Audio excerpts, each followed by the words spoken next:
how to change your limits on Cash App. Hey everybody, welcome back to our channel. In today's video, I'm going to guide you through the steps on how you can change your limit on Cash App, so make sure to watch the video till the end.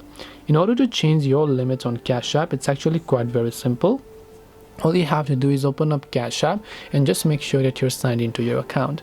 Once you sign into your account, tap on the profile icon located at the top right hand side of the screen.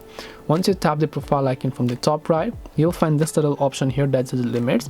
So you can simply tap on that particular limits option. And when you tap on the limits option, over here you'll be able to see a list of your current limits and the existing ones. So you can select a certain limit and then you'll be able to increase your limit after you have verified a couple of details.